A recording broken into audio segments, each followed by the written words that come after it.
Estimados participantes, muy buenas tardes. Bienvenidos a la capacitación virtual de hoy, 30 de julio, con el tema Discapacidades del aprendizaje en niños con TDA. La ponente que nos acompaña el día de hoy es la doctora Carmen Stephanie Cavala Olazábal. La doctora es jefa del Departamento de Aprendizaje del Instituto Nacional de Rehabilitación. Tiene un MBA en Administración de Empresas de la Salud por la Universidad Peruana de Ciencias Aplicadas. Tiene- Además, cuenta con una especialización en trastorno del espectro autista. Es especialista universitaria en atención a niños con necesidades educativas en el desarrollo del aprendizaje y educación especial por la Universidad de Murcia. Además, cuenta con una especialización en neuropsicología del desarrollo infantil por la Escuela Umbrales de México. Tiene un diplomado de pedagogía Montessori en la primera infancia, perdón, por la Universidad Nacional Mayor de San Marcos. Cuenta con diversas certificaciones, además de una especialización en arte terapia, formación en el campo de las neurociencias, evaluación neuropsicológica, educación inclusiva y medicina integrativa. Además, es desarrolladora y docente de múltiples capacitaciones en el sector salud y educativo, tanto en instituciones privadas como estatales. Actualmente, la doctora se encuentra incursionando en la docencia e investigación en el campo de la neurodiversidad. Doctora Carmen Stephanie, muchas gracias por acompañarnos el día de hoy y le doy el pase para su exposición. Muchas gracias, gracias con todos, bienvenidos, buenas tardes. Voy a proceder a compartir pantalla. Mm,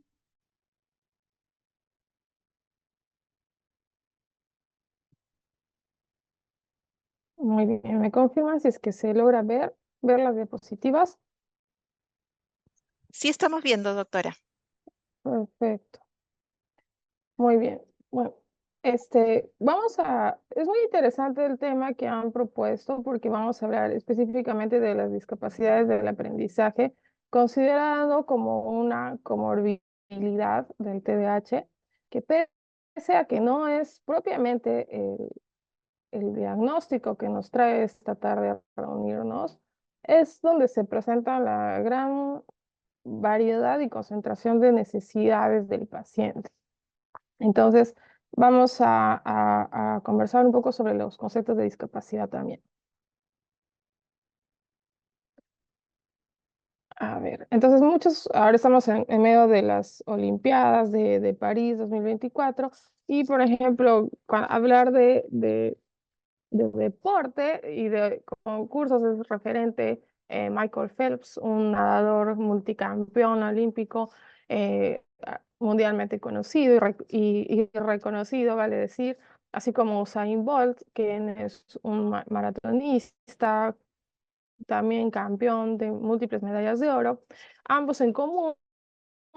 Aparte de ser campeones y ser muy veloces en lo que hacen, ambos públicamente han compartido su diagnóstico de TDAH. Entonces, esto nos lleva, si nos imaginamos a estas dos personas en un ambiente donde tengan que elaborar en horario de oficina, permanecer sentados, escuchar largas horas de, de juntas, de conversaciones, o tener que realizar muchos papeleos, no nos consta que puedan tener el mismo éxito que han tenido en su carrera como deportistas, ¿no? Y entonces esto mucho tiene que ver no solamente en las capacidades de la persona, sino que debe de haber un adecuado match entre las capacidades de la persona y las demandas sociales, laborales, familiares e intelectuales a las que la persona está experimentando en el día a día, ¿no? Entonces, ay, esto nos recuerda la frase de Einstein sobre que todos podemos ser genios, pero si juzgas a un pez por su habilidad para trepar a un árbol, este vivirá toda su vida creyendo que es inútil, ¿no? O que es tonto, por último, ¿no? Entonces, hay que tener en cuenta que muchas veces la discapacidad se presenta no por la condición de la persona, sino porque el entorno no se ha adaptado a las necesidades de este. Entonces, esto nos deja en cara un concepto conocido como neurodiversidad, en la que ya, si bien es cierto, oficialmente el TDAH, así como otras condiciones del neurodesarrollo, llevan en su nomenclatura la palabra trastorno, ¿no? Haciendo una alusión a algo que se desvía de la norma, se desvía de lo esperado, de lo que, del promedio, acorde a la edad o acorde a la edad mental de las personas. Generalmente esta nomenclatura de trastorno nos hace asumir que esta persona va a tener deficiencias y nos lleva a enfocarnos solamente en sus deficiencias y en sus discapacidades y obviamos las fortalezas o las oportunidades que pudiera presentar. Y una valoración integral no está completa y por ende un adecuado abordaje no va a ser el idóneo si es que no se tiene en cuenta la integridad del paciente. Entonces hay que cambiar la perspectiva, ¿no? Generalmente el abordaje de las condiciones del neurodesarrollo tenía antes un enfoque institucional, donde básicamente el principal tratamiento, la principal intervención que se realizaba era farmacológica. Incluso los pacientes eran considerados como psiquiátricos y no por ende también todas estas condiciones eh, están registradas en el DSM-5 y incluso, por ejemplo, en el autismo era considerado una psicosis infantil, el TDAH en las versiones anteriores era considerado un trastorno de conducta, ¿no? Un trastorno de la conducta y eso le daba o sea, un tinte como peyorativo porque se asumía que la persona era capaz de comportarse de otra manera pero sin embargo que era voluntad del paciente no hacerlo, entonces simplemente se trataba de inhibir esta sintomatología sin llegar del todo a comprender cuál era el verdadero origen de esto, ¿no? Después se ha cambiado a un enfoque asistencial, donde el paciente va, recibe terapia, recibe también una medicación en el caso que lo amerita, los padres reciben un entrenamiento, pero ese entrenamiento es principalmente dirigido a corregir al niño. Igual, siempre tratando de disminuir los síntomas, ¿no? Sin embargo, el verdadero enfoque o el más eficaz, cada vez se va reuniendo más evidencia, es el enfoque comunitario en el cual el paciente no permanece solamente siendo retirado de la sociedad, ¿no? Donde se va, mientras está en el colegio, mientras está en su casa, todo el mundo lo rechaza, nadie le entiende, lo castigan, pasa de las de Caín, como dicen. Y cuando va a la institución, al hospital, cuando se retiran a la terapia, recién ahí la gente sabe lo que le pasa, ¿no?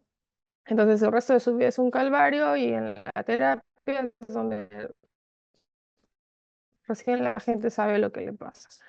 En cambio, en realidad lo que se busca es las instituciones educativas, la comunidad, los padres, donde todos son agentes que intervienen en la recuperación del paciente, incluso el mismo paciente. Entonces, la definición formal de TDAH es que es una condición del neurodesarrollo caracterizada por déficit atencional, hiperactividad e impulsividad. Esta se puede presentar desde la infancia temprana y permanece hacia la vida adulta. Uno de los cambios principales en el DSM-5 es que ahora ya la edad de inicio puede ser hasta los 12 años. Antes se ponía como condición que tenía que ser en la infancia temprana, ahora esto se ha ampliado, porque muchas veces no es detectado oportunamente y no significa que las manifestaciones no hayan estado presentes. Es la condición del neurodesarrollo más frecuente de todas, está en un promedio de 5% de la población infantil.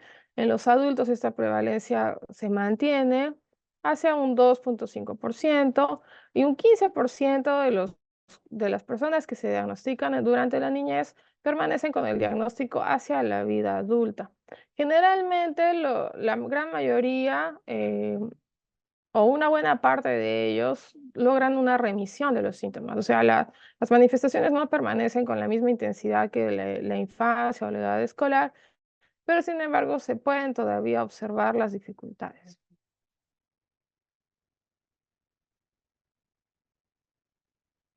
La etiología en sí Todavía no está del todo esclarecida porque no hay una sola causa ni tampoco hay una sola área cerebral que esté implicada, pero sí se ha encontrado un patrón hereditable, hay un factor genético entonces, ¿no? Y se ha hecho múltiples estudios por aislar los genes encargados, que son los que están en el recuadro inferior, que tienen varios nombres, que son alteraciones en los nucleótidos, que básicamente están implicados en la codificación de neurotransmisores como la dopamina o la serotonina, que son encargados de la regulación del ciclo del placer, ¿no? Del refuerzo, de la estimulación para iniciar una actividad, así también como la noradrenalina. Entonces, está afectada la recaptación de estos neurotransmisores, dejándolos disponibles y también siendo ineficiente su utilización.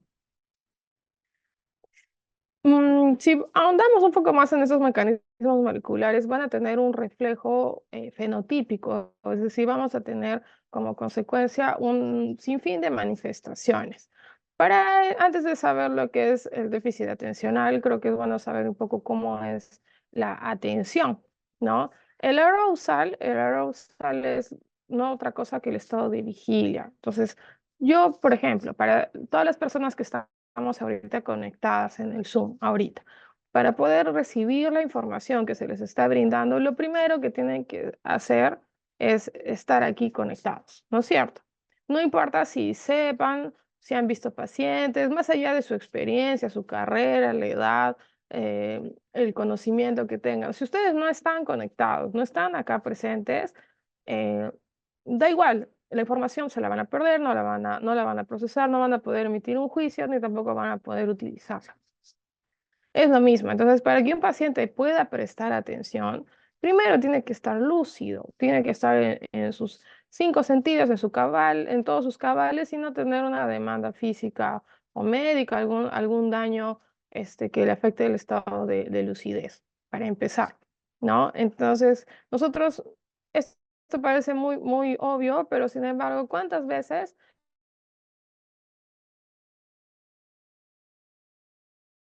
exigimos o demandamos que un niño con sueño, si es que está gripado, si está medicado, si tiene alguna otra infección, una virosis, etcétera? Entonces es importante primero asegurar un estado de vigilia. Después se produce una atención pasiva y otra atención que es activa. La atención pasiva es el estado de vigilia, de lucidez, que es un estado de alerta y es comprendido por una respuesta de orientación. Es aquella que se da cuando se produce un estímulo como que alguien llama mi nombre o algo suena. Es como algo instintivo. Yo solamente necesito orientar mi mirada hacia el estímulo y simplemente ser capaz de percibirlo. Pero ya cuando estamos hablando de un estado permanente que permanece a lo largo del tiempo y fluctúa o varía en función del estímulo, ya estamos hablando de la concentración. Y esto es un estilo de atención que es activo, ¿no? Una atención es focalizada cuando yo me centro, puedo inhibir distractores y me enfoco en un estímulo principal, en ese estímulo, pese a que se mueva o que transcurra el tiempo. O puede ser una atención selectiva cuando yo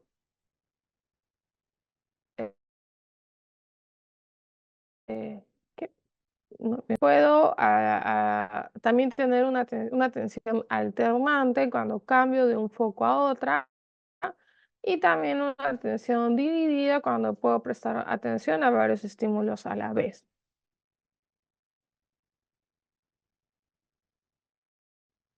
Entonces, cuando hablamos de rehabilitación neuropsicológica, es cuando estamos buscando restituir las funciones ejecutivas, las funciones cognitivas que afectan las funciones ejecutivas.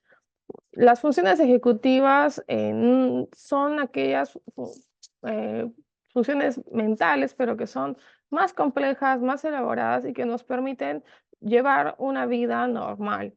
El déficit de atención, si bien es cierto, o sea, el TDAH, si bien es cierto en su misma definición y nomenclatura, habla de un déficit de atención. En realidad, el TDAH no es que nos falte atención, es una dificultad para regular, para procesar y para también almacenar y gestionar la información que tenemos. Es algo más complejo, como vamos a ver más adelante. O sea, no es solamente estar distraído, porque tiene una implicancia directa en las funciones ejecutivas, y las funciones ejecutivas, si están ok, van a permitir que la persona pueda llevar su vida normal, ¿no? Una actividad familiar, laboral, social o académica. Porque las funciones ejecutivas, como mencioné, son capacidades mentales que son necesarias para ejecutar objetivos, ejecutar planes y llevar adelante procedimientos de manera eficaz. A diferencia de las funciones cognitivas en general, yo puedo tener algún tipo de lesión o algún tipo de déficit en funciones cognitivas puntuales, como la memoria, puedo tener alguna afectación en el lenguaje, puedo tener alguna afectación en la conducta, pero eso no me desorganiza como ser humano. O sea, yo igual podría ejecutar otras actividades, ¿no? Incluso, por ejemplo, en la ausencia de la expresión verbal. Si yo no tengo expresión verbal, pero tengo una clara intención comunicativa, tengo una adecuada orientación temporoespacial o nociones de habilidades sociales, me puedo comunicar o hacer entender de alguna manera. ¿No? A diferencia de perder una función como la flexibilidad cognitiva o el control inhibitorio o la memoria de trabajo, que son funciones ejecutivas más complejas, donde van a generar un desmedro en la vida cotidiana de la persona y por ende en su independencia, ¿no? Entonces las funciones ejecutivas abarcan áreas más globales y son adaptativas. ¿Qué quiere decir esto? Que me van a permitir ejecutar diferentes funciones en diferentes contextos, en diferentes tiempos, y que la persona va adaptando sus aprendizajes y sus conductas de acuerdo al entorno. En cambio, las funciones cognitivas son más lineales, son específicas, son puntuales, pueden deteriorarse en un área puntual, pero no me alberga o no me implica un daño en su totalidad, en la totalidad de la persona, ¿no? Entonces, acá me paso a listar algunas funciones cognitivas, como dije, la memoria, la atención por sí sola, el lenguaje, las praxias motoras, las nocias sensoriales. Es decir, nocias sensoriales es cuando yo ejecuté em, un procesamiento sensorial, un procesamiento perceptivo, hice consciente un dato sensorial, ¿no? Entonces hice consciente lo que es una manzana, hice consciente lo que es una llamada telefónica. Entonces, esos datos, o es un contenido semántico, se puede incluso llegar a perder, pero las funciones ejecutivas. En unos periodos sensibles, ¿no? Que son ventanas críticas o picos donde el neurodesarrollo tiene mayor riesgo de desarrollar patologías. Y como podemos ver acá, muchos de estos están relacionadas principalmente en la edad preescolar. Entonces, es falso creer que un niño preescolar que da igual si un niño preescolar recibe o no apoyo, recibe o no intervención. Es cada vez hay más evidencia y se confirma la importancia de una intervención temprana. Y esta intervención temprana empieza con un adecuado diagnóstico. Dentro de las funciones ejecutivas, ustedes van a revisar en la bibliografía, van a encontrar, algunos listan 5, otras hasta 12, pero en común las tres principales son el control inhibitorio, la memoria de trabajo y la flexibilidad cognitiva. No, el control inhibitorio es la capacidad de inhibir interferencias o distractores irrelevantes, ¿no? Y sean estas externas o internas, o sea, puede ser algo irrelevante en mis propios pensamientos, mis propios recuerdos, mis propias emociones o la necesidad de yo realizar un movimiento, ¿no? Entonces, esto también es un proceso madurativo que se tiene que ir dando progresivamente. La memoria de trabajo involucra un sistema de información que requiere ser almacenada y manipulada al mismo tiempo. Ahorita vamos a revisar un poco más sobre la memoria de trabajo. Y la flexibilidad cognitiva, que me permite generalizar información y aprendizajes. Todas las funciones ejecutivas no terminan de madurar hasta pasados los 30 años de edad. Entonces, es por esto que es, entre comillas, normal que un niño sea impulsivo, sea reactivo, esté inquieto, necesite repetir varias veces un procedimiento antes de poder dominarlo. Es por eso de que el niño también necesita constantemente un refuerzo, un apoyo, una guía, porque las cosas que nosotros aprendemos no son inmediatas, tienen que tener un tiempo a que se produzca la neuroplasticidad, es decir, el remodelado, la modelación neuronal de las redes para que se pueda completar los aprendizajes. En el caso de la memoria de trabajo, es como no es lo mismo que la memoria inmediata. La memoria inmediata es recordar información que se me acaba de decir, pero tampoco es la memoria a largo plazo, porque la memoria a largo plazo está relacionada al hipocampo y alberga, es como un alberga el léxico, alberga datos, bibliografía, memoria biográfica, memoria episódica, y no es tanto así. Pero sin embargo, la memoria de trabajo recurre a estas dos memorias, recurre tanto a la memoria de largo plazo como a la memoria inmediata y a la vez es la memoria del tiempo presente. Es decir, que yo voy, mientras voy recibiendo información actual, la voy procesando y la voy contrastando con información antigua que yo ya tengo y me va permitiendo prestar atención a lo que está pasando en el momento y poder darle un significado. Ya, entonces para eso se vale del bucle fonológico, que es lo que mencionaba, que interviene el lóbulo temporal, donde yo tengo que darle un significado léxico, o sea, una nomenclatura a lo que me está pasando para definirlo y volverlo una nocia consciente. Tengo que ejecutar un registro visoespacial donde yo eh, barro el estímulo visual, el estímulo auditivo, el estímulo táctil, lo proceso en el espacio, recurro a mi memoria a largo plazo y el buffer episódico es aquel que hace que el cambio pueda ser inmediato, que que sea dinámico, no es un conocimiento estático, no es que de frente pasa la memoria a largo plazo, sino que se va modificando la información mientras se va dando en el momento. Entonces, esto hace que la memoria de trabajo me permite controlar la atención, monitorear la información que se me está dando y planificar una respuesta. Todo esto parece que fuera como que todo un proceso, pero esto ocurre en milisegundos. Y para que esto cada vez sea más automatizado, más eficiente también, se tiene que tomar, como les dije, culminar el proceso de neurogénesis que se prolonga hacia los 30 años. Y vale decir que todas las funciones ejecutivas, su zona principal de acción es en la corteza prefrontal.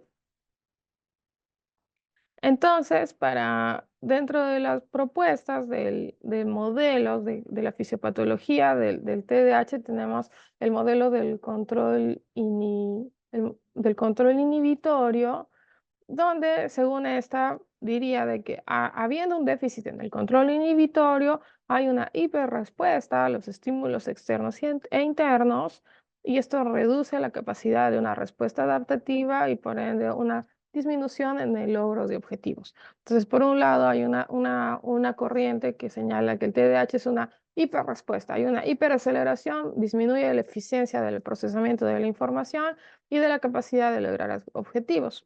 Por otro lado, tenemos el modelo de memoria de trabajo, donde más bien menciona de que hay una activación perceptiva que se anticipa a la toma de decisiones.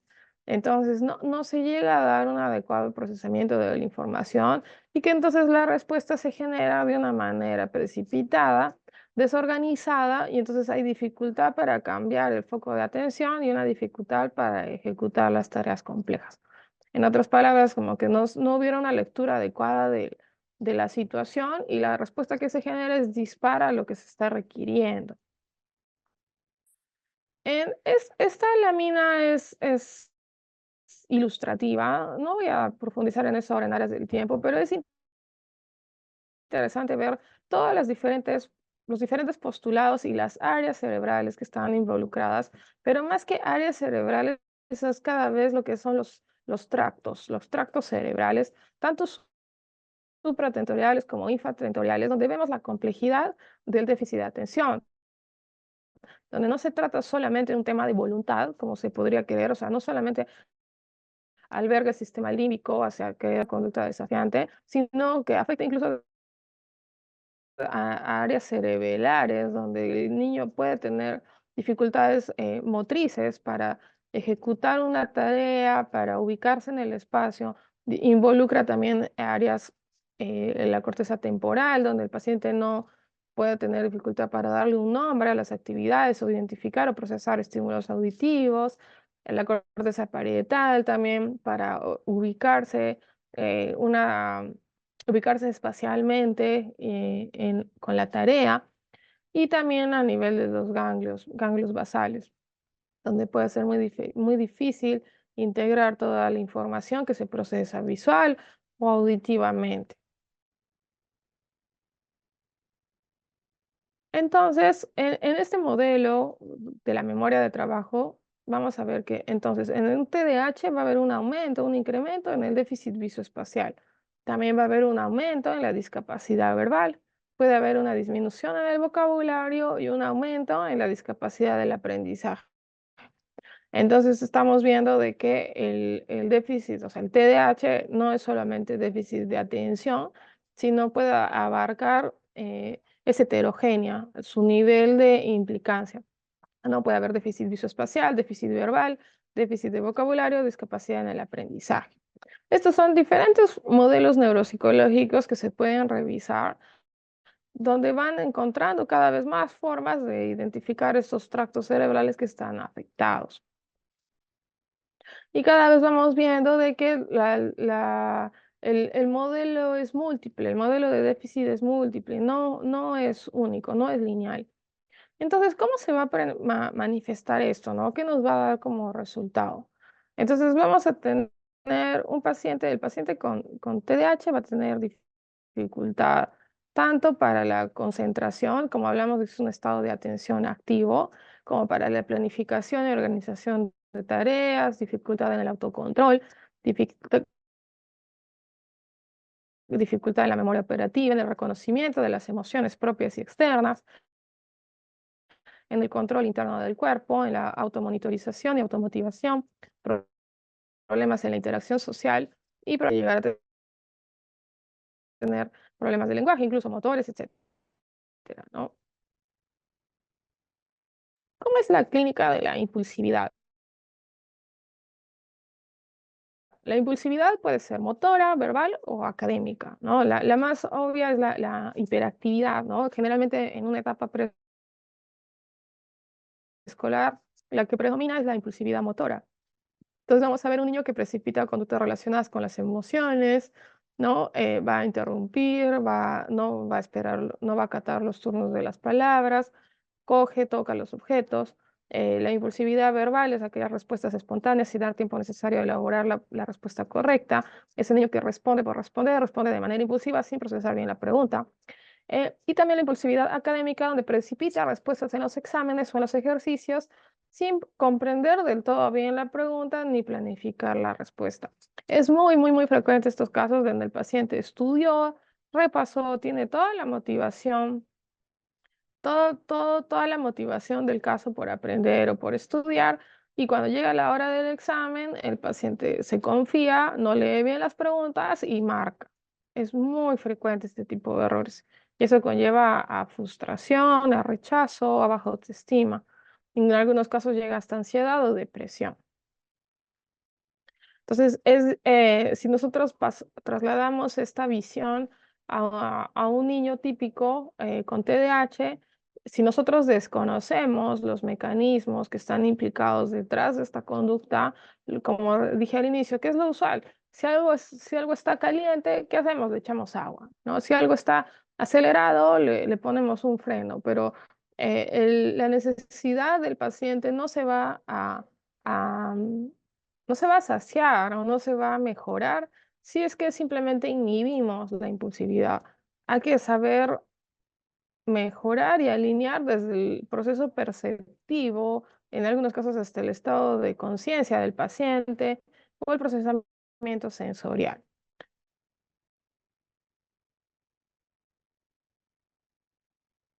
El patrón clínico de la desatención igual va más allá de que el niño esté distraído. El niño va a tener dificultad para observar, para comparar, para clasificar, para sacar conclusiones, para resumir información, para interpretar, tomar decisiones y hacer una adecuada percepción del tiempo, lectura de emociones, destreza motora, orientación espacial.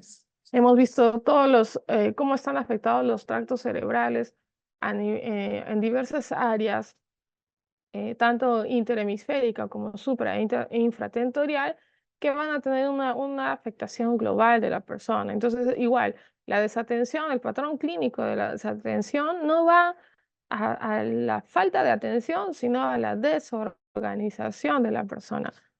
Es muy importante esto. Entonces, ¿cómo vamos a tener un paciente preescolar?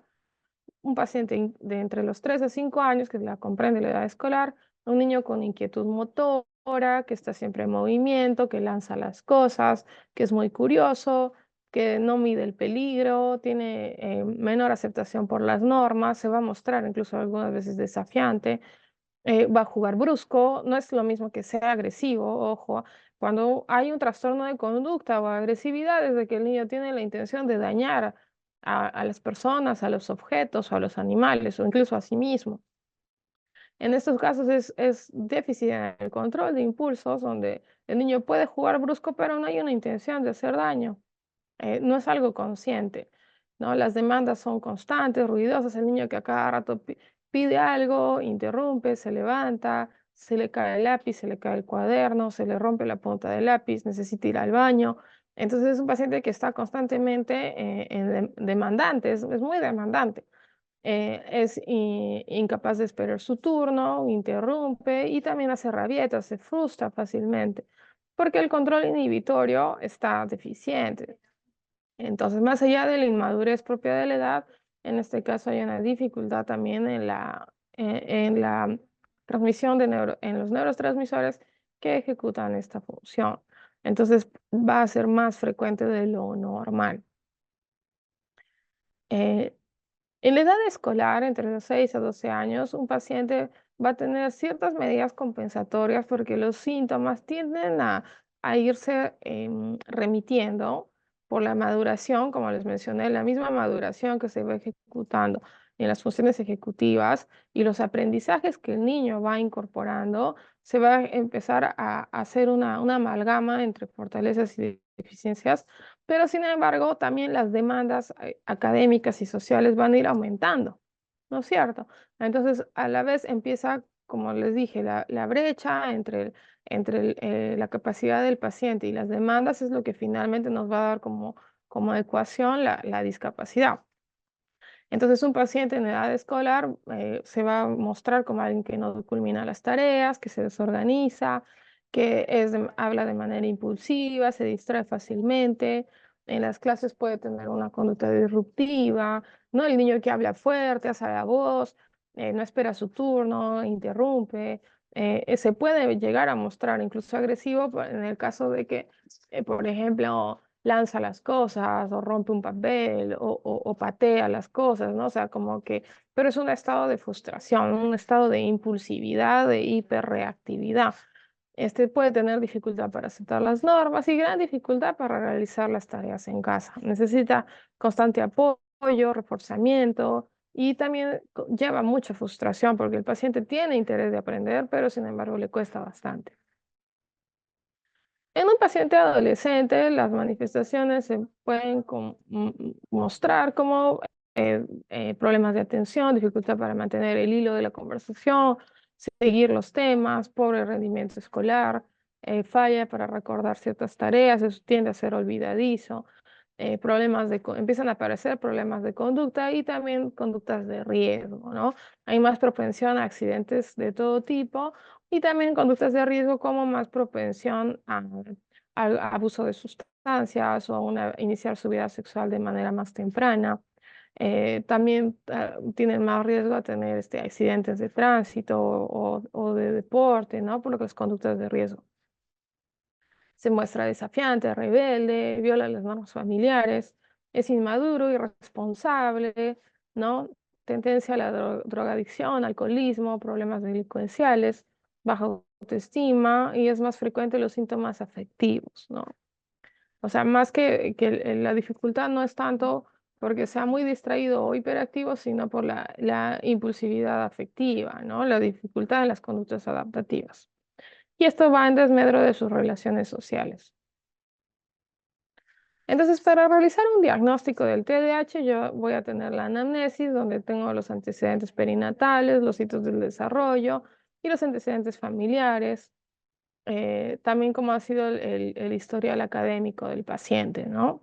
En el examen físico de buscar los signos de desatención, de impulsividad, hiperactividad, según el DSM-5, y los instrumentos que se utilizan es este, ¿no? Se puede utilizar el test de Conners para hacer un tamizaje, un test de screening en los primeros niveles de atención o en el colegio o en la casa, pero finalmente el diagnóstico se hace con los criterios del DSM-5 que están acá. No los voy a leer, pero ustedes lo pueden buscar ampliamente en internet, pero básicamente estoy buscando síntomas de falta de atención, síntomas de hiperactividad, de impulsividad, que son los mismos que les he ido mencionando en el cuadro clínico. Además de que el paciente cumpla con estos criterios clínicos, o sea, debe tener más de 6 de los 9 en cada caso, tanto para la desatención como para la hiperactividad. Y además, estos síntomas deben de estar presentes antes de los 12 años de edad. Debe de ocurrir al menos en 2 situaciones, tanto en el hogar como en la escuela, para asegurarnos de que no sea eh, desencadenado por algún factor en particular, sino que es propio del paciente. Se debe de verificar que los síntomas interfieran realmente con el funcionamiento social, académico o laboral de la persona. Ahí es donde entra esto, ¿no? Si todos los niños son inquietos, si todos los niños se distraen, si todos los niños tienen desánimos, se frustran, ¿cuál es la diferencia con un TDAH? La diferencia con el TDAH es la consistencia de los síntomas, la constancia, la intensidad y el dominio, la cantidad de entornos en las que se presenta y el impacto que genera en la vida de la persona. Y además, estas condiciones, estos síntomas no deben ser producidos por la esquizofrenia, trastornos psicóticos o algún trastorno mental o del estado del ánimo. Por eso es que es importante la evaluación psiquiátrica para también un diagnóstico diferencial. Entonces, la forma adecuada es de que tanto los padres o los profesores lo reportan, se le aplican los criterios, se evalúa si es que existe una comorbilidad y de acuerdo a eso se hace una evaluación. Hay clasificación del TDAH, pueden ser de 3 tipos. El tipo 1 es a predominio de déficit de atención. El tipo 2 es a predominio de hiperactividad o impulsividad y el tipo 3 es el combinado. Lo que va a caracterizar es de que de los 9 criterios para déficit de atención, se cumplió más de 6 solo en el déficit de atención y los criterios de hiperactividad no se llegó a completar los 6. ¿Se entiende? Entonces, para que sea positivo, debe tener de los 9 criterios clínicos más de 6. En el caso del tipo 1 o a predominio de déficit de atención, solo se obtuvieron más de 6 criterios clínicos en el ámbito del déficit de atención. En el tipo 2, solo se obtuvieron más de 6 criterios en el ámbito de la hiperactividad y en el TDAH combinado se obtuvieron más de 6 tanto para déficit de atención como hiperactividad. ¿Ya? No, no significa que si el paciente, por ejemplo, tuvo 8 criterios en déficit de atención y 7 criterios en hiperactividad, no porque haya tenido más criterios en el déficit de atención significa que es predominio 1, ¿me entienden? Si pasó la valla de los 6 en los dos, independientemente de cuál es mayor, basta con que haya pasado la valla de 6 criterios positivos, entonces es combinado. ¿Entienden? Muy bien. Ahora, ¿cómo medimos la gravedad? La gravedad se mide en base a los dominios y a la intensidad. Los dominios quiere decir es en las áreas o en los momentos que se presenta y también según la intensidad, o sea, la frecuencia y la intensidad. En el caso leve, son pocos o ningún síntoma o son más de los necesarios para el diagnóstico. y el deterioro es mínimo, ¿no? Un nivel moderado es aquellos en que los deterioros están presentes y que requieren una intervención terapéutica. Y en el caso de los severos es que los síntomas son muy frecuentes, son muy intensos, se presentan en muchos ámbitos, generan un deterioro notable y aún incluso con la intervención es muy difícil de controlar. La gran mayoría de los pacientes que nosotros vemos en consulta son moderados. Igual vale decir, de los tipos de TDAH, el más frecuente es el combinado, seguido por el de déficit de atención.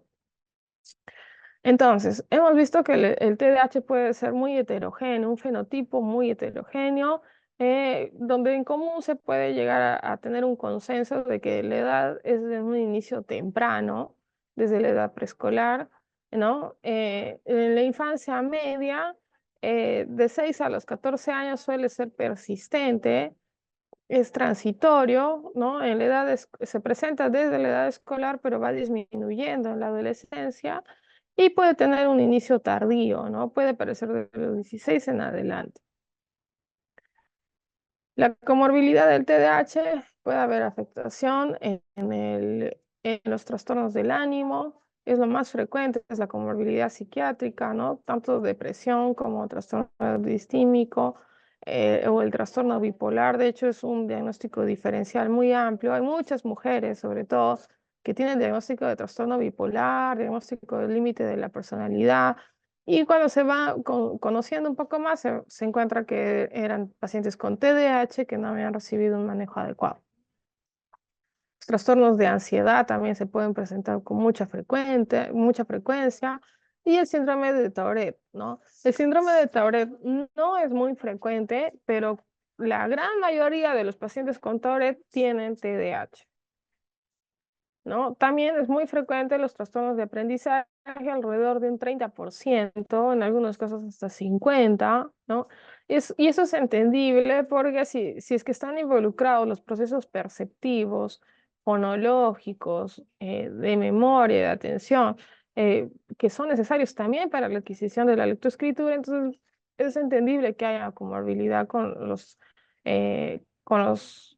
las áreas específicas del aprendizaje.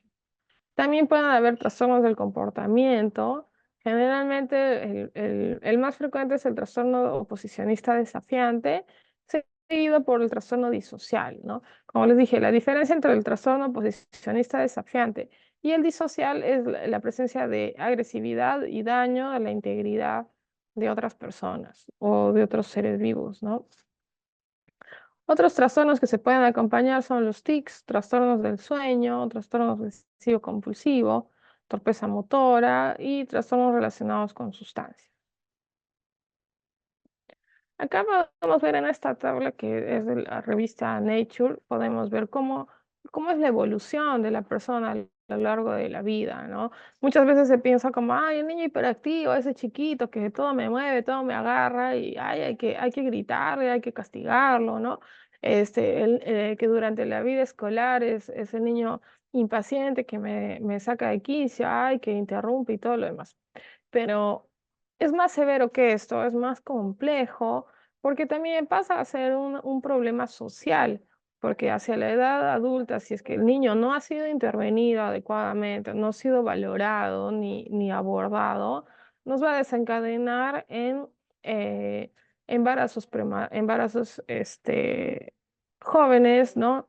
En abuso de sustancia, en delincuencia, en suicidios, en divorcios, tiene un incremento en la tasa de divorcios, la población con TDAH, también de inestabilidad laboral por renunciar o perder sus trabajos, problemas familiares, violencia intrafamiliar, abuso de sustancias y todo lo demás, ¿no? O sea, entonces vemos cuántas de las personas que nosotros vemos en las noticias a diario y que no tienen una buena calidad de vida, en el fondo en su historia han tenido TDAH que no ha sido identificada ni intervenida.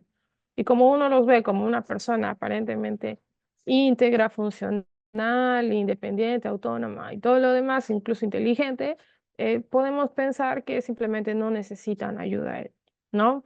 Y no es tanto así, eso es lo triste del TDAH a diferencia del autismo. pese a que el autismo tiene eh, más alta incidencia de déficit intelectual y por ende un nivel de dependencia muy grande, pero casi todo el mundo con un paciente autista trata de como ayudarlo, trata de comprenderlo, se preocupa, lo ve como una persona desvalida, trata de ayudarlo, ¿no? Y porque buscan, o sea, hay esta visión asistencial todavía, ¿no? En el caso del TDAH, todavía la visión es más institucional, ¿no? O sea, es una actitud de rechazo hasta que no tengan el diagnóstico, se considera al paciente como algo conductual y eso es una misconcepción que genera grandes consecuencias muy dañinas, en verdad. Entonces, ¿cuáles son los principales problemas que van a tener un estudiante con el TDAH? Y estoy yéndome más hacia el área escolar, porque cuando me hablaron del tema que es discapacidad en el TDAH, la mayor responsabilidad que tiene un niño es la de ser escolar, o sea, donde tiene que mostrar sus capacidades, donde tiene que rendir, ¿no? Mostrar su eficiencia es en la escuela. Entonces, a nivel escolar es donde el niño es medido, es evaluado, es la parte de su participación social y donde van a presentarse las principales dificultades, ¿no? Entonces, se va a reportar mala relación con los demás, mal comportamiento, bajo rendimiento escolar, baja autoestima. Y sin embargo, ese es todo el niño problema, ¿no? El niño problema es el niño TDAH, pero lo interesante es que ninguna de estas manifestaciones son los síntomas cardinales del TDAH. O sea, es curioso, todas estas cosas, los motivos por los cuales el paciente acude a una consulta médica y por los cuales los colegios solicitan una intervención médica, no son por los síntomas del TDAH, sino que son por las comorbilidades. Es decir, son pacientes que no están siendo bien tratados, no están siendo intervenidos oportunamente y se están empezando a complicar con las comorbilidades que son las comorbilidades psiquiátricas. Eso es lo más importante que quisiera que se lleven el día de hoy. Entonces, para eso, para yo, no me basta con hacer un diagnóstico, no me basta con medirle los criterios, decir que tiene más de 6 criterios, más de 6 criterios para déficit de atención y para hiperactividad. Y yo al decirle, al ponerle el nombre de TDAH, yo no estoy siendo capaz de decir esa persona con TDAH Olea desacramentado, muy bien, no hay duda que tiene TDAH, pero yo sí tengo duda de si me puede aprender, si es más bueno en matemáticas, si tiene alguna dificultad en el lenguaje, si es que tiene que tiene mejor la memoria o tiene mejor la atención, de qué manera, cuál es su estilo de aprendizaje, si es auditivo, si es visual, si es que tiene dificultad en el cálculo o en las letras. ¿Se dan cuenta? Esa diserción, esa como em, también vale decir como una especie de esa valoración integral, solo se consigue después de haber hecho el diagnóstico del TDAH. Y esa valoración se consigue con un estudio neuropsicológico. Ahora, yo puedo hacer estos estudios neuropsicológicos, son las pruebas psicométricas. La más usual y conocida en nuestro ámbito es el Wechsler o el WIS, ¿no? Ahorita ya en la versión número 5 donde yo evalúo el CI, ¿no? El coeficiente intelectual total, y me da también 5 índices, ¿no? La comprensión verbal, memoria de trabajo, velocidad de procesamiento, razonamiento perceptivo, que me van a ayudar a discernir un poco más sobre cómo opera la mente del paciente. Pues, sin embargo, igual no es al 100% todo lo único que podemos hacer, ¿no? Acá les presento otras baterías que necesitan una formación, una certificación más amplia para poder aplicarlas, ¿no? Y también un material propiamente dicho. El manejo médico, más allá de lo ideal sería un diagnóstico adecuado, una valoración integral y después de valorar la severidad del paciente, determinar si se hace o no una intervención farmacológica. Los dos grandes ámbitos de la intervención actualmente en el TDAH es la intervención cognitivo-conductual y la intervención farmacológica. No puede haber intervención farmacológica sin terapia cognitivo-conductual, pero sí puede haber intervención cognitivo-conductual sin medicación. Eso es lo más importante que quiero que se lleven. No se medica de entrada. Lo único donde se ha visto eficacia en la medicación de novo, o sea, de entrada, ¿sí? Es cuando hay conductas de riesgo para la integridad del paciente o un TDAH que sea severo.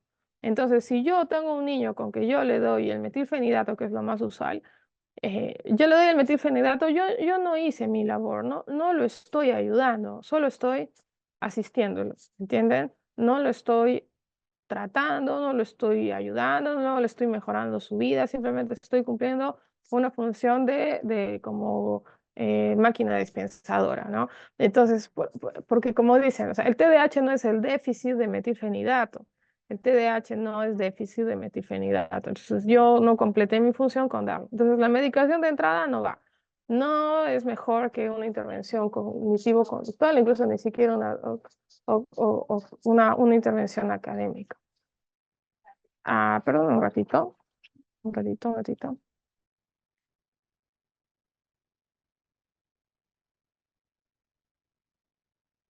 Gracias. Usuario paso. Ya, gracias.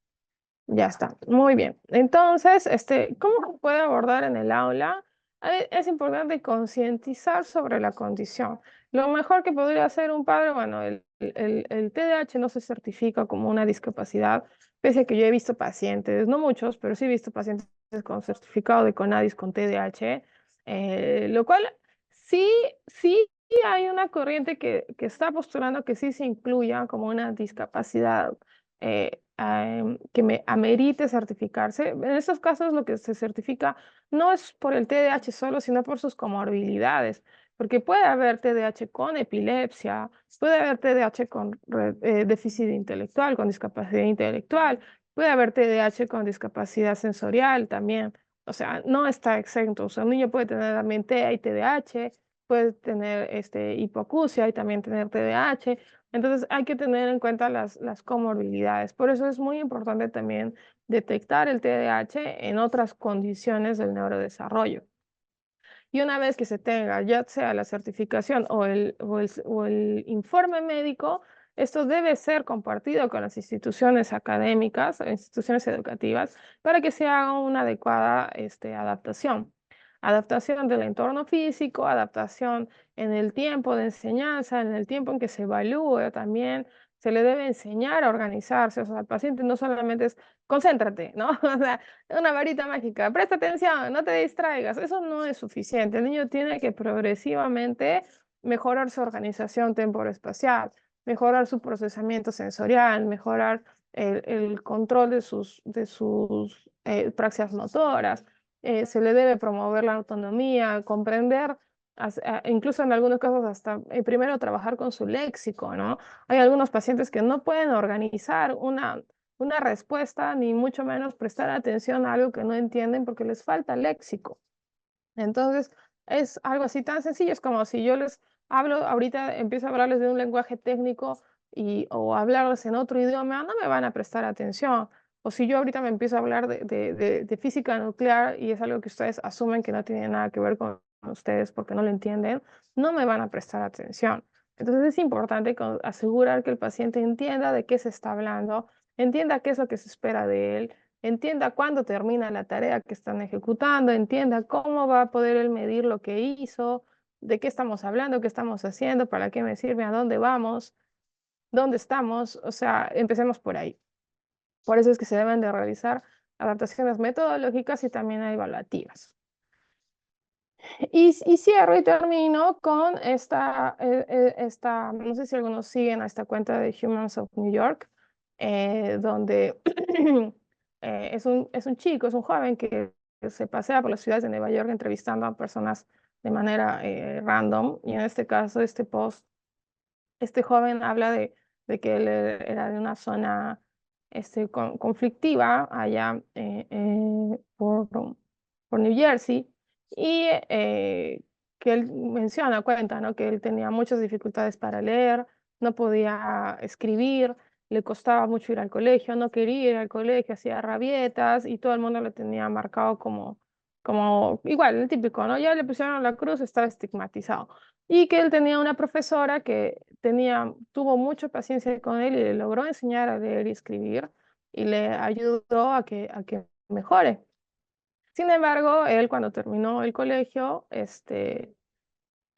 terminó el colegio, acabó en una institución juvenil por delincuencia y estando preso se encontró con otros jóvenes que también eran de su barrio, que también estaban presos y habían ido a la misma escuela.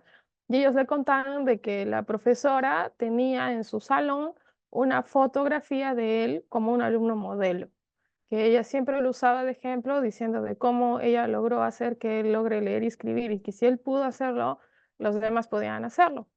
Y entonces él lo tomó eso como ejemplo y cuando salió de la cárcel se dedicó a querer mejorar su vida. Pero sin embargo menciona de que todavía tiene problemas de adicción.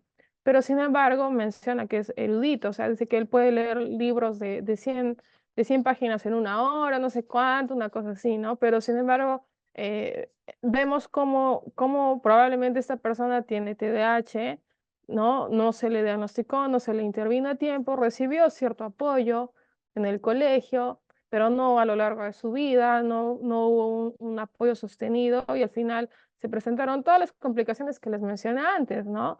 Entonces al final él puede acabar matando a una persona, ¿no? O él puede acabar muerto en algún pasillo y ahí acabó la vida por algo que no se detectó. Entonces hay que darle mucha importancia al TDAH más allá de simplemente em, algo que hay que medicar. Mm, Muy bien, entonces con eso voy a cerrar. Muchas gracias. Este, ay, un ratito. Muy bien, gracias a todos. No sé si tienen algunas preguntas. Doctora, muchas gracias por su participación, gracias por la brillante exposición. Realmente todos hemos aprendido hoy bastante. Y tenemos Ujú. algunas preguntas en nuestro chat. Ok, Una pregunta que me hicieron por interno, doctora, es si es posible, pueda compartir usted su correo, si es posible, doctora, sí, claro. para que nuestros participantes que han estado muy interesados deseen realizar Mm, alguna consulta, ¿no, doctora? Si nos puede compartir su correo. Además, doctora, yo sí le pido, aquí en el Instituto Nacional de Salud del Niño de San Borja, si es tan amable, doctora, también de compartirnos la bibliografía que se ha presentado durante la exposición, algunos links para poder también socializarlos y Sí, las palabras de agradecimiento. Y acá tengo las preguntas que se las leo. La doctora Paola mm, Serna nos consulta. Buenas tardes, doctora. ¿El manejo también sería orientado al tipo de atención que estaría alterada? ya, sí. Gracias. Buenas tardes. Antes que nada, ahí en el chat he puesto mi correo. He puesto mi correo ahora, antes que siga ahí otra cosa. Ya voy respondiendo mientras tanto. Un ratito que quiero modificar algunas cosas. Ya. Sí, justamente lo ideal es como, yo sabes que lo veo como, si tú tienes un cajón de herramientas, todos tenemos ese cajón de cables, ¿no? Todos los cables mezclados, la tijera, la cinta métrica, está todo así. Si tú no sabes qué tienes ahí, o sea, puede ser que sí lo tengas, pero no sabes lo que tienes, no sabes cuándo lo vas a usar y a veces cuando llega la hora de usarlo, no recuerdas que lo tienes y hasta quizás te compras otro o te quedas sin hacer la actividad porque crees que no lo tienes, ¿no?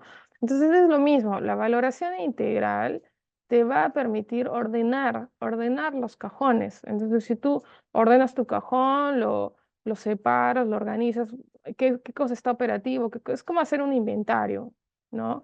Entonces, si yo tengo mi inventario de lo que está bien, lo que está bueno, lo que se puede trabajar. Entonces me va a permitir dirigir la intervención.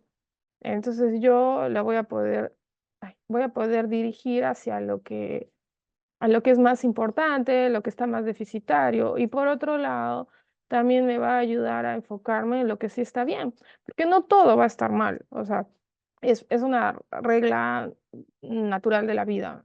Ningún ser humano tiene todo bien y todo mal. O sea, nadie es así.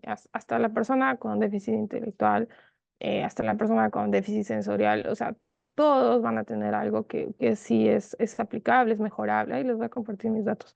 Es trabajable y es mejorable. Entonces, por eso es importante poder hacer una adecuada valoración. Y sí, es cierto, o sea, yo puedo enfocarme en, si encuentro un patrón o mayor deficiencia en la memoria de trabajo, pues tengo que darle más énfasis en eso. Además, también evaluando qué áreas están mejor fortalecidas, ¿no? O sea, por ejemplo, si un paciente tiene, a ver, en una psicometría, si yo tengo la memoria de trabajo es la memoria inmediata, la memoria que me permite aprender cosas nuevas. Si yo tengo un paciente que tiene un índice de comprensión verbal, estoy hablando de la psicometría, ¿no? La psicometría te da esos parámetros. Si yo tengo un índice de comprensión verbal adecuado, o sea, bien, que está bien, eso me está informando, es una forma de yo enterarme que el paciente tiene buena capacidad de léxico, o sea, tiene un léxico adecuado para su edad, es un paciente que es capaz de seguir instrucciones verbales, es un paciente que es capaz de hacer inferencias, organizar información que se le da de manera verbal y que la puede discriminar. Entonces significa que me va a seguir indicaciones verbales. Entonces, pero si tiene una memoria de trabajo deficitaria, ¿qué me está diciendo? Que ese paciente yo no le puedo dar una lección así.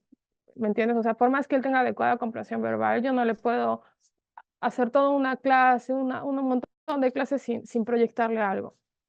Yo no le puedo exigir que él ejecute una tarea muy larga, que tenga muchos pasos, si tampoco no se le he mostrado antes o no le ha visto antes. Entonces me ayuda a que yo me organice utilizando su capacidad de comprender verbalmente, pero sabiendo que tiene un déficit en la memoria de trabajo, entonces simplemente le trabajo con un pictograma o reduzco la cantidad de información o se la fracciono, se la hago progresiva, ¿se dan cuenta? Entonces yo ya puedo, como que me organizo, pero me organizo porque primero me dio el trabajito de organizar el cajón, ¿se dan cuenta?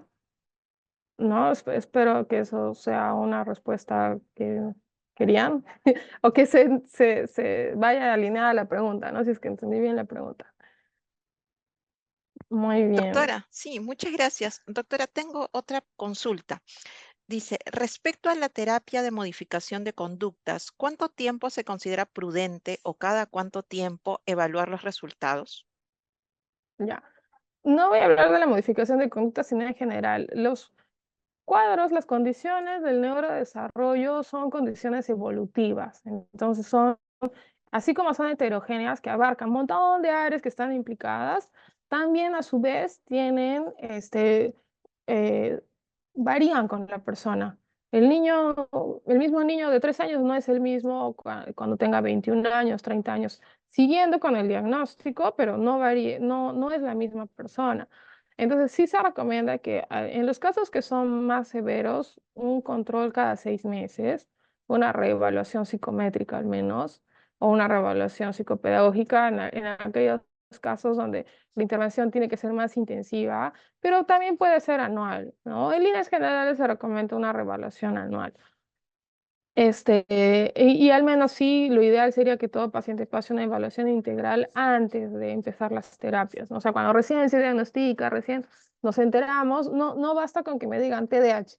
Como les digo, no se queden con que TDAH, sino tratar de pasar una evaluación neuropsicológica, cuanto menos, ¿no?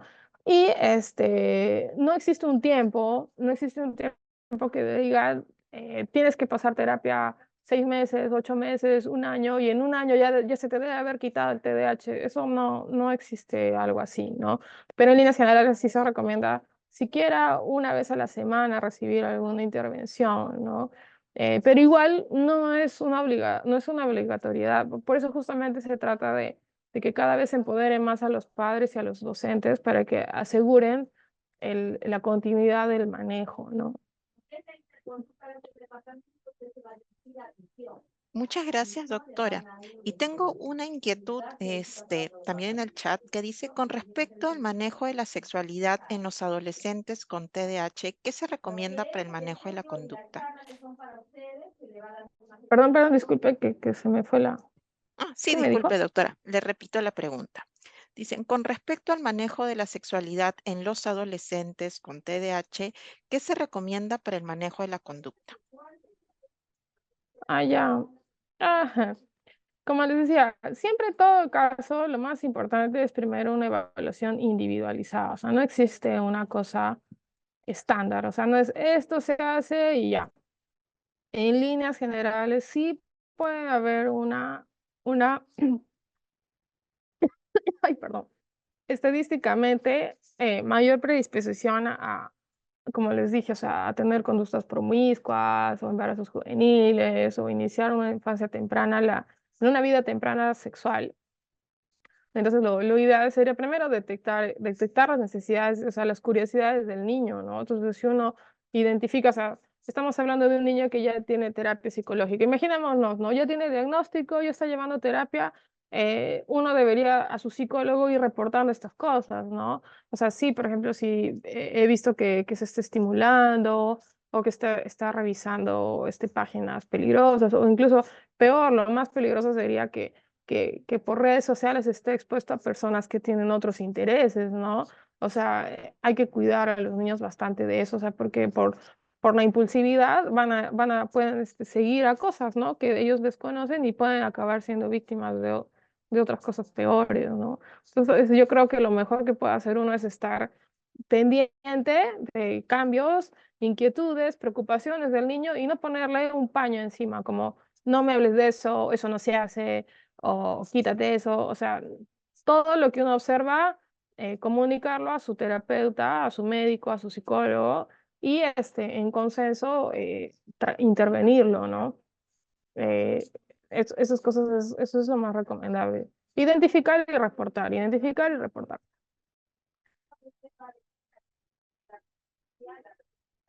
Muchas gracias, doctora. Y tengo una última pregunta y Sí. de por sí le agradezco mucho estos minutos, doctora, que nos ha brindado, estos minutos adicionales. Y esta es la última Ujú. pregunta. ¿Es necesario brindar medicación en los adolescentes que han experimentado TDAH de niños y actualmente cuentan con dificultades en el proceso de atención? ¿Qué tipo de intervención sería más pertinente en estos casos? Igual, como vuelvo a decir, cada caso se tiene que valorar de manera individualizada. Se tiene que tomar en cuenta el historial de la persona. No es lo mismo un paciente que ya ha recibido terapias a uno que recién lo va a recibir, un paciente que haya tenido alguna condición médica que le haya afectado la asistencia al colegio. No sabemos si es un paciente que ha pasado dispedagogía. Estamos viniendo de un tiempo de virtualidad por la pandemia, donde todo el mundo ha tenido problemas de enseñanza, ¿no? Entonces no sabemos si ese paciente es víctima de bullying o no. No sabemos si ese paciente tiene una dinámica disfuncional en su familia, no sabemos si ese paciente sufre de abuso sexual o sufre de abuso físico, no lo sabemos, entonces se tiene que evaluar todo eso, ¿no? Porque no solo es, es muy hiperactivo, ya medíquenlo, ¿no? O sea, ¿qué es lo que está condicionando estas conductas, ¿no? ¿Qué no está ayudando? ¿Qué cosas yo puedo recurrir para que me ayuden? Probar intervenir esa parte y si es que no hay una respuesta a eso, recién considerar si la medicación le ayuda, porque o sea, es doloroso, pero como dicen, ¿no? O sea, uno va a terapia, el niño acaba yendo a terapia, el niño acaba siendo medicado y todos los que le hacen daño están bien, gracias, ¿no? O sea, ¿cuál es el objetivo? El objetivo es eliminar al niño, o sea, anularlo para que no moleste a los demás. O sea, ¿cuál es el objetivo? Entonces, por eso le digo, yo no estoy ayudando si es que no estoy trabajando en la causa. Pues si es un niño que recibe apoyo en casa, se le enseña adecuadamente, no tiene barreras académicas, ni barreras sociales, está bien de salud, todo el mundo le ayuda, todo el mundo está de acuerdo, pero el niño igual no puede concentrarse, bueno, y se le ha intervenido, se le ha dado el apoyo y no responde, entonces ahí probablemente sí, ¿no? Necesita una medicación, o sea, pero si fuera el otro caso, o sea, ¿qué gano yo medicándolo y por casa le siguen haciendo bullying, no le enseñan? Hay que tener en cuenta que esto es como fuego y gasolina, o sea, la parte emocional está intrincadamente relacionado con las funciones ejecutivas. Si yo no puedo esperar que un paciente desmotivado, asustado, triste, apesadumbrado, ansioso y todo lo demás, me presta atención, no se va a poder organizar. Por más que le eche ganas, por más que yo lo asuste y lo amedrente, no se va a poder concentrar, no se va a poder controlar, va a ser peor. Entonces yo tengo que resolver las necesidades del paciente. Y para resolver las necesidades del paciente, tengo que conocerlo, lo tengo que evaluar. Entonces no nos vayamos de frente a la terapia, evaluemos bien, diagnostiquemos bien, contemplemos bien qué tiene el paciente y después ya podemos intervenir mejor. ¿Ya? Bueno, gracias por la invitación. Para cualquier duda, igual ahí les dejo mis redes para que puedan seguirme, escribirme si tienen dudas. Y gracias por la invitación. Estoy contenta de haber compartido con ustedes. Doctora, muchas gracias a nombre del Instituto Nacional de Salud del Niño de San Borja, de la Unidad de Desarrollo de Investigación, Tecnologías y Docencias. Les doy la gracia por haber aceptado nuestra invitación y también me despido. Soy la licenciada Rosalinda Grados Casimiro, bibliotecaria aquí en el instituto. Y doctora, pido también su autorización para compartir, quiero compartir sus redes sociales dentro de nuestros canales también, para que la puedan seguir Sí, y comentarles a los participantes que en el chat estoy colocando el link de registro de asistencia. Les agradecería que registren su asistencia como control interno para saber a quiénes hemos llegado con esta capacitación virtual y además para compartirles también la sesión que ha sido grabada. Doctora Stephanie, gracias. Espero que nos gracias. podamos encontrar en otra capacitación y ha sido un gusto contar con usted el día de hoy. Nos vemos. Muchas Hasta luego. gracias. Ya hasta Gracias. luego. Ya hasta luego. Gracias.